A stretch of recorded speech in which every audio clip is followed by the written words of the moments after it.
guys, welcome to the LowKick MMA preview show for UFC 259, the triple title fight card, probably the biggest card of the first quarter of the year. I'm Ryan Galloway, and joining me is Jordan Ellis. Jordan, we've got a massive card here. What are your favorite fights on this card? Before we get into it, which ones are you looking forward to most?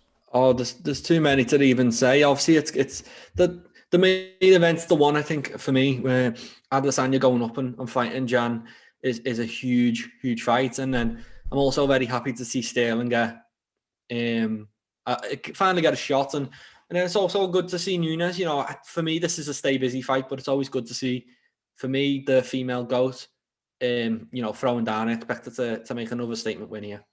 Yeah, for sure. And like having the double champ fight potentially, and then having Amanda Nunes, who has all the marketing value that she brings. It's just, this is a stacked card. And you look down the roster, you've got Islam Makhachev, you got Thiago Santos, let's go to the prelims real quick, Dominic Cruz, Joseph Benavidez. There's so many names on here. We'll jump right in at the top and tackle that light heavyweight title fight. Jan Błachowicz trying to defend his title for the first time against the middleweight champion, Israel Adesanya. Yeah, it's huge fight, huge opportunity for Adesanya. I think, he's already a star, but this can take him to that superstar level where, he's just becoming an absolute star, crossover star. Conor McGregor levels, obviously, no one's getting to their heights yet, but Adesanya is on that same trajectory where he seems to be on the road to big things. But it's such a tough fight, I think. He's not easing his way in. He's going straight for the top dog, and I think he's going to have a tough night against Jan, because Jan is he's a power puncher and he's getting better as he goes. And Adesanya, he is a hittable guy. We've seen Kelvin Gastelum have a set. He was able to put a lot of shots on Adesanya's chin, and it'll be interesting to see how if Jan's able to do that, and how Adesanya stands up to them, because as I said, he's coming from middleweight. He's not prepared for light heavyweight, really. He's kind of said he's not even going to be bulking up. He's just going to weigh in. So, yeah, interesting to see it. It's a huge fight, and I can't wait to watch. Yeah, I mean, I know Israel said he's not planning to bulk up, but I do expect him to come in around 200, 205, somewhere there. But you think about it, he's not going to be putting on much weight from the weigh-in and when he fights, whereas Błachowicz is going to cut down to 205, and then day of the fight, it'll be 230, 235. Somewhere around there, He'll be a big boy. So for Israel to move up, that's the X factor here for a lot of people, is the fact that he's fighting bigger men. In his kickboxing career and his boxing career, he's struggled when he's gone up and fought bigger dudes. I know 2 of his losses in kickboxing were to 205ers, and he lost in boxing against a 205er. But in MMA, he's yet to do it. So it will be interesting to see. Before we get into the technical X's and O's of this, I just want to say, for Jan Błachowicz, there's a lot to be lost if he loses his belt, but I feel like there's not a lot to be gained here, because if he does go out there and beat Adesanya, I think the narrative will be, he's the bigger guy, of course he was meant to do this. But for Adesanya, if he goes out there and wins this, he's the double champ, everyone's going to start talking about him going up to heavyweight to fight Jones. It's going to be a much bigger situation. So I think Błachowicz needs to win this fight. What are your thoughts on that? I'm not too sure, because I haven't even looked at the odds, but I imagine Adesanya's the favourite. I imagine Adesanya's the favourite in this one. I expect the majority of people think he's going to win, but for John, it's going to be a good, if he wins, it's going to be a great high regular knockout for him, isn't he? To have Adesanya knocking out Adesanya, or beating Adesanya on your record, it's really good for him. So that's what he gains, potentially the biggest win in his career. He shuts that down, and he cements his legacy as a proper light heavyweight champion. A lot of people think you're not really champion until you defend the belt, and this is a proper defense, and then you just go on for there, and Glover would be next, and there's a lot going on at light heavyweight. So I'm sure he's got a lot to name. A lot of eyes will be on him. A lot of people might not even know who Jan is. Israel Adesanya fans might not necessarily be complete UFC fans or MMA fans who are always tuning into these fights. So, but yeah, I do understand what he's saying, where he is meant to. He's a big guy. I'm kind of edging him as we get close to fights. I think Jan should, if he's able to hit Izzy, I think he'll be able to hit Izzy, and very interested to see how it goes. But there's stuff to be gained by both men, but I do understand that I think Izzy has got a lot to gain and not a lot to lose, really, because if he does lose, he's 4 to 205. He hasn't even bulked up, and blah, blah, blah, and he'll go back down and defend his belt. Yeah, so I'll get into my thoughts on the actual matchup. We know what Adesanya is going to do in this fight. He does it in every fight. His game plan hasn't changed since he's been in the UFC. Really hasn't. He's going to look to counter punch, stuff takedowns, and land the big shots when people are throwing on him. Slip out of the way and land big shots. This is where we've seen Błachowicz stopped before. If you look at the Thiago Santos fight, he expected Santos to come out there and be wild like he usually is, but he wasn't in this fight. So that forced Błachowicz to go forward, which eventually led to him getting countered and knocked out himself. Not that I'm saying that's going to happen again, because obviously he knows what Adesanya's game plan will likely be. But I think we may see a bit of a grittier, clinching and wrestling approach from Błachowicz in this fight than we usually see in his fights. Yeah, I think also of the last few fights he has matured, and during this recent winning run, I think he's very he's a cool cat, and he's waiting for people and he's picking his shots, and the way he beat Dominic Reyes was pretty impressive because he was mixing up his kicks and he was going upstairs. He's just putting it all on him, and he's one of these fighters who he talks about this Polish power and it's all about his punches, but really he's a true mixed martial artist, and I think he's got a lot of different ways he can beat Izzy, and I also don't think he's going to be rushing in. I think he's going to pick his shots. He's going to try and chop at him, and then he'll start coming upstairs. So, I think he'll be mixing everything in. I don't expect him to do a Robert Whittaker and jump in and get caught. And even if he does get caught, I expect him to be able to eat them shots. Israel is not necessarily a one-punch knockout artist, even at middleweight. So I don't expect him to be able to hurt Jan with just one punch. Maybe a head kick might hurt him, but I just don't see it. Ultimately, I expect Jan to win. I expect him just to mix it up and just have too much and eventually just probably force a late stoppage. So that Whittaker fight is a good one to bring up. The finish there as well, because in that little exchange they had, Rob tagged Izzy with the first punch. Then the second punch was the one that Izzy landed the first time, and then he slipped Rob's second punch and landed his own counter left hook, which put him out. But the fact is, at being a light heavyweight, and we look at Jan Blachowicz' finish of Dominic Reyes, they had a similar exchange there. They were both landing on each other, and Błachowicz just landed the bigger shots and put him out. So I don't know if Adesanya can take one of these shots in an exchange like that. So that, to me, says Adesanya is probably not going to want to get involved in that. He's probably going to want to stay on the outside, stay at distance, land leg kicks, try and wear his legs down, stop his mobility, stop him shooting in on takedowns, and really just try and do work countering off his jab and whatnot. I'm not saying that Adesanya won't get a finish in this fight, but I'm more likely seeing him being very, very patient and outpointing Błachowicz. Yeah, and it'd be a smart thing to do. We've seen him. He can fight smart as well, and it might not be the most entertaining thing, but we've seen him outpoint Yoel over 5 rounds, and he was worried about that power coming back at him, so he fought differently, and I think he'll be similar on the night. He'll be cautious of what Jan is bringing to the table in terms of power and what he can throw. For me, I'm edging Jan just because I think he's got more weapons than Yoel, or uses more weapons than Yoel would. He can mix in the wrestling or clinch work, kicks, punches. I think he's got a lot to throw at Izzy, and coming up from middleweight, he's going to be small.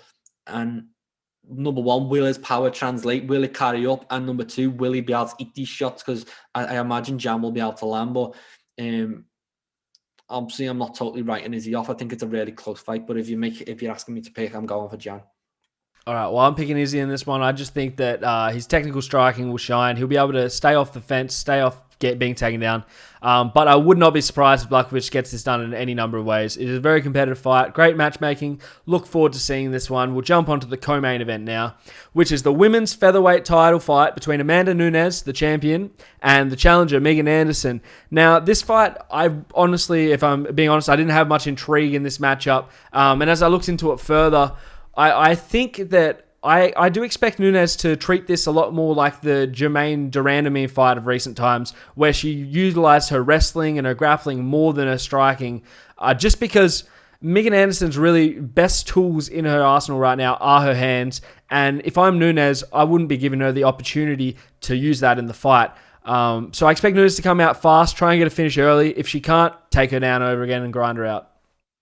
Yeah, I expect Nunes to just dominate. I expect something similar to what she did to Felicia Spencer. I expect her just to, she's putting on championship performances lately where she just gets it done whatever way she can, and whatever's the easiest way, whatever's the most dominant way to victory, she seems to take it. And I expect it to again. I think it's, for me, this featherweight division is only worthwhile just to give Nunes a different look. Sometimes like Megan Anderson and Felicia Spencer are not the type of fighters I want to see Nunes in with. I want to see him in that bantamweight division and mixing it with the best of the best, because I think that division, there is some talented fighters who could potentially give it trouble. This featherweight division, I think it's just keeping busy and just getting paychecks. And let's be honest, Megan Anderson has not really been that impressive since she's joined the UFC. She got a good win over. She got 2 back-to-back, but it's not against names that people would even recognise, really, after losing to Felicia Spencer. She got a dodgy win over Zingano, and she lost at home. So it's always great to see Nunes in action. She's a GOAT, and in 20 years, people will still be speaking about Amanda Nunes and what she did. And I seen this fight and I seen that fight. But it's one of them. Like we seen with Canelo the other day. I want to see Amanda Nunes fighting better fighters.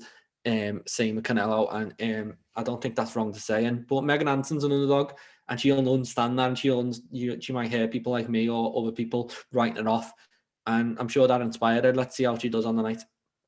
Yeah, if you're looking for something to bet on with big returns, I'd wager Anderson's probably the biggest underdog on the card. So if I'm looking for that one bet to put my $10 on or whatever, Megan Anderson by knockout, it's going to give the most returns, I imagine. So it might be one to look for, but I do expect Nunes to breeze through this challenge and continue her reign over the featherweight division. Yeah, and also Nunes has got a lot going on, outside. She's been speaking about retirement a lot, which is a bit of a red flag. She's just had a baby, she might be distracted, she's fighting a featherweight, which kind of says, I don't want to cut down to bantamweight right now, two on the bounce of featherweight, I think it's been, hasn't it? So, yeah, I think there's things with Nunes. She seems distracted. She seems to have one foot out. What will she do? How will she look? So you never write off someone like Megan Anderson, but I just think it is, on a big mismatch. And I think even Nunes on a bad day can get this done. Yeah, well, we'll jump onto the fight before that, which is the first title fight on the card, and one of probably the more interesting fights on this card, and maybe one of the more, in my opinion, 50-50 fights in this card. And that's Petr Yan versus Aljamain Sterling. Obviously, Petr Yan last claimed the title against Jose Aldo. He's looking to defend it for the first time against Sterling, who had that really big win over Corey Sandhagen, who's just looked phenomenal since that loss. What are your thoughts on this fight, and who do you see coming out with the belt at the end? Yeah, I was rooting for Aljamain. I think he should already be champion. I've said this a few times when we spoke. I think that win over Sandhagen was enough. I prefer to see that fight rather than Yan against Aldo for the vacant title. But I don't think he's going to get it. I just think Petr Yan, now he's got the belt, I don't think he's going to let go of it. I think he's very young. I think he's 27, 28. And he's going to make this division his own. I think now. I honestly do. I think he's gonna dominate Sterling, and he's going to hold the belt for a while. Yeah, and I mean, you look at Sterling's like skill set and how he fights. He likes to use his kicks from range and stay at range, and then he likes to pounce in and get takedowns and get into the grappling, which is the area where I think he has the best advantage and where he should take this fight if he can. But I just expect that Yan has practiced that grappling over and over and over again, and bar Sterling getting a hold of his back, I just don't see this going Sterling's way. I think if I'm Yan, he can engage in the grappling as long as he's on top. I don't think Sterling's going to be throwing up triangles from the bottom or anything like that he's got to worry about in terms of the grappling. On the feet, the boxing range is where Yan wants to keep it. He wants to keep it nice and close, maybe in that kickboxing range. He doesn't want to be too far out where Sterling's going to throw these big kicks and keep it distance. Because I feel like Sterling's still the bigger guy. I haven't looked at the stats, but I feel like he's the bigger guy in this one. I do root for Sterling in this one just because I like the guy, and I really hope he does win the belt. But I think the only way he gets it done is grappling and probably getting that rear naked choke finish. So, yeah, I think the way, according to the internet, they're the same size. But you look at Petr Yan, he's quite small. I kind of expected him to do. He kind of looks like a flyweight to me. He looks really small at this weight, and Aljamain looks absolutely massive. So, that's an advantage. If he can get on top and you know wear on him, I think that's his route to victory. I wouldn't advise anything else really. The problem for Sterling is I think he's ran into someone who's just going to keep getting better. You know, 28 years old, just got the belt, beat Jose Aldo, who's you know a featherweight and quite a big featherweight, because he was speaking about going to lightweight for quite a while as well. So I just think he's ran into the wrong opponent, and I just don't think anyone's going to beat Peter Yan for a year or two anyway, unless Cejudo comes back and throws it all on the line. But I think Peter Yan's a force for this division, and unfortunately Sterling is running into him when he's just getting better and better. Yeah, I tend to agree with that. I do think Yan will defend the belt here. But hey, one of the better fights in this card, a card full of great fights, and really excited to see what does happen. Before that, we have lightweights, Islam Makhachev. All the hype behind him. Everyone's been waiting to see him for a long time since his last fight, which I can't even remember when he fought last. It must have been a while ago. Against Drew Dober. And this is a bit of a step down from who he's booked against before, Rafael dos Anjos. Now he's taking on Drew Dober. I'm not talking about in skill. Drew Dober is a phenomenal fighter, but just in name value. But if he gets a win here, this does just propel him into that title conversation, really, at lightweight at the moment. And so I expect to see both these guys going out there and trying to insert themselves in that top 5, top 7, whatever it may be. And I don't really know what Makhachev's approach to this fight's going to be. Yeah, I think he's going to want to get Dober to the floor. We've seen Dober. He looked fantastic on the feet, didn't he, last time out? Was it Hernandez who he beat? Yeah, he looked fantastic there. And Nasrat he's got free TKO finishes or KO finishes on the bounce.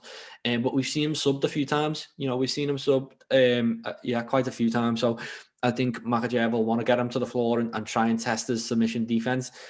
And if not, he'll ride out to the decision. I expect him to win. And I think it's a great fight for Makhachev, who's been out since September 2019, I think. So jumping straight into fight RDA, you looked like a killer last time out. You know, it's not the right thing to do. And I think, as we've seen with Cyril Gane, I think there should be a slow progression. You should fight certain people before you get to a certain level. And I think Alex Hernandez is a step up.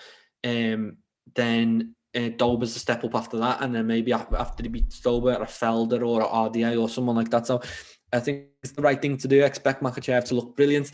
I hope he makes the fight, because it seems like forever since we've actually seen him in the cage, and all the hype behind him and he's the next Khabib. It's time to show it. I think if he's the next Khabib, he'll have an easy night against Dober. Yeah, you'd think so. But it will be an interesting fight, and I'm not counting Dober out in this one. I'm definitely going to put him on my multi. But yeah, I just think it's going to be a style matchup. I just don't know who's going to take this one. It'll either be Dober on the feet or Makhachev on the ground. Opening the main card, though, we have the light heavyweights, former title challenger Thiago Santos, coming off his loss to Glover Teixeira, which, to his credit, he looked good at the start of that fight. Just didn't go his way. The grappling was too much. And against Alexander Rakic, who, if I'm not mistaken, just beat Anthony Smith and looked really good doing that. So I'm really interested to see how these two clash. I expect it to be a bit of a stand-up war. But yeah, this will be a good test for Rakic to see how he deals with these heavy-hitting people on the feet in the light heavyweight division, you know?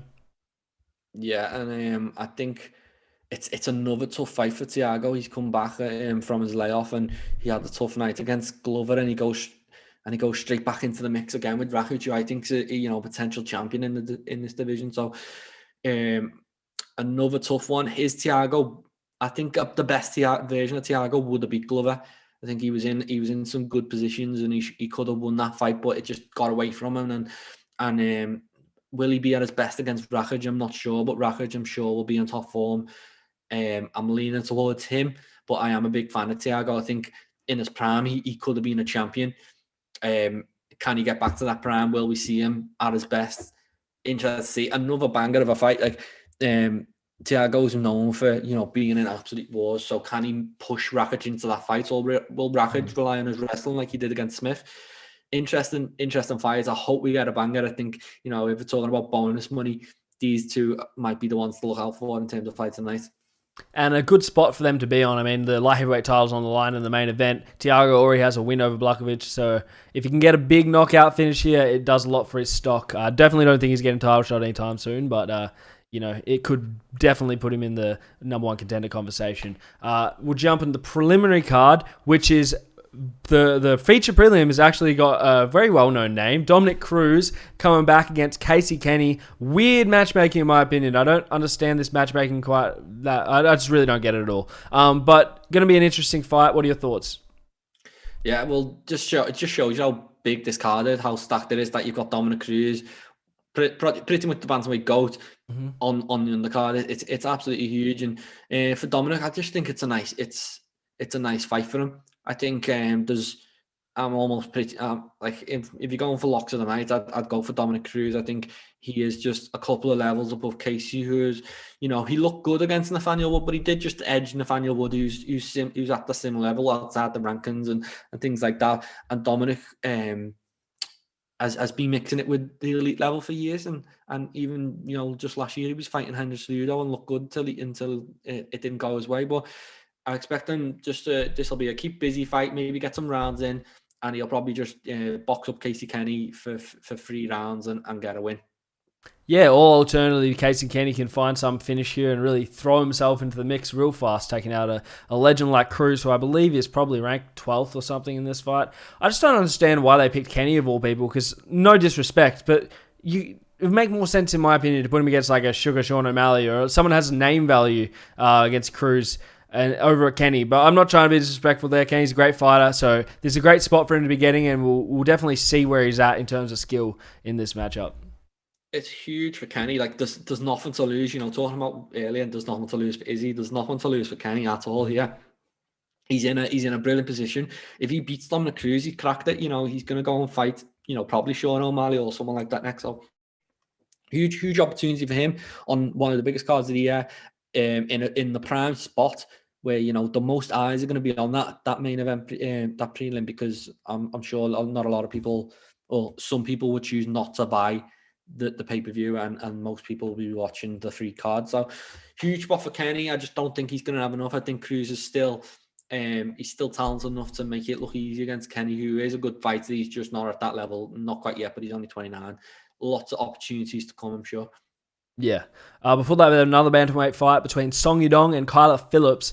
I do think Kyler Phillips is going to try and be grappling heavy in this fight against Yudong. We've seen Yudong succumb to that a little bit in the Stamen fight, from memory. It was Stamen. I could be blanking. And obviously had that back and forth war with Marlon Vera in his last one. So I expect Phillips to want to take this to the ground and try and get it done there. But we could be in for an exciting firefight in this one. Yeah, and it's great to see Yudong back. I think it's just been close to a year since we've seen him in there with Vera, which was a great fight. And it was a shame that after the fight, people were talking about the judges rather than the actual fight, because I think both men, did really well. And it was a close fight, and whoever won deserved the win. Another tough one against Cody Stamann, who's of that level. He only lost because he got a point deducted. So he's very young as well, and he's still he's already in the mix. 23, he's already in the mix. Chinese. He can potentially be a superstar, and this is a great fight for him to come back to. Kyler Phillips, I think this is another one where we should expect Song to look fantastic and potentially get a big KO. And I like Kyler Phillips, but I just think Song is on that path to becoming a potential champion. I'm not so sure about Kyler Phillips. Yeah. Well, talking about name value, right before that we have Joseph Benavidez, former multiple-time title challenger, taking on up-and-comer Askar Askarov, who's undefeated, and I know a lot of people are hyping him, you included, in the flyweight division as one of the potential champion, So for him to get this showing against the former number one contender, Benavidez, hey, if he gets it done here, you got to think he's put himself in a pretty good position for that title shot. Yeah, and I don't know what the plan is. I don't know if they still plan to have Cody Garbrandt fight for that title next after Moreno rematches. Mm-hmm. But if he isn't and Askarov wins this fight, I think he's the guy. I think he's looked brilliant. He had a good fight with Moreno. I think he lost, but he got the draw. Since then, Tim Elliott and Pantoja, so they're 2 big wins. And Benavidez, no matter what, I can see Benavidez winning this fight. I honestly can. I can see him beating Askarov, and that just says how good he is. Despite the fact he hasn't been able to get that UFC gold, it's a shame for him. And I don't know what you do if Benavidez actually wins this fight. What you do with Benavidez, what you do with Askarov. It's a weird one, but It's a good name for Askarov to be in with. I expect him to win a 1-win just to see him, push on and potentially challenge for the title. But Benavidez is going to be a handful, and he continues to be a handful for as long as he stays about. Yeah, I agree. A pretty pivotal fight for both fighters here because Benavidez does lose this one, so it'll be a tough road for him. But if Askarov does win this, straight to that title shot. Do you want to just, with the rest of them, pick and choose which ones we're going to go through, or you want to keep going down the list? What do you think? We'll just pick a few out. Well, next one up is Kai Kara-France, which is good to see him back in action. I'm not too familiar with his opponent, but Kai's had a bit of a tough run lately. And Brandon Royval, that was a tough laugh, and then he had one to Brendan Moreno as well. Sam Trevino win over Tyson Nam, so good to see him back in. Besides that, we've got Tim Elliott, who's always in fun fights. Sean Brady against Jake Matthews, I'm particularly looking forward to, and then Eris Medic, who's looked fantastic, coming from not the Ultimate Fighter, sorry, Dana White's Contender Series, and he got to win his debut. He looked fantastic there. So lots of fun fights. It's absolutely stacked, this card. There's so much to talk about, and there's but the top of the card is absolutely stacked, and I love it when they do these type of events, because it's a fun night, and it makes staying up till 6-7 a.m. in the morning pretty easy for people like me. Yeah, no, I agree. It's a really stacked card, this one. Last person I'll mention is City Kickboxing's Carlos Ulberg, making his UFC debut. He won on the Contender Series, teammate of Israel and Kai Kara-France, so it'll be a pivotal win. Well, not pivotal win. You'd want them all to win, right? Imagine coming down with one of your teammates losing and the other two getting a win. So can they do the trifecta? We'll see. But yeah, otherwise, great card. Any last thoughts before we wrap this up? No, it's just one of them. Can't wait to get into it. A bit disappointing this weekend, but you just know it's all going to deliver this weekend. I just hope we get through to fight night with everything intact, and we get everything we've been promised. It's going to be fun, and I can't wait to watch. Absolutely. Thanks for watching, guys, and we'll speak to you after the pay-per-view to break down all the action. Make sure to subscribe to the LowKick MMA YouTube channel for all the latest news, event previews, and interviews with some of the biggest stars in MMA.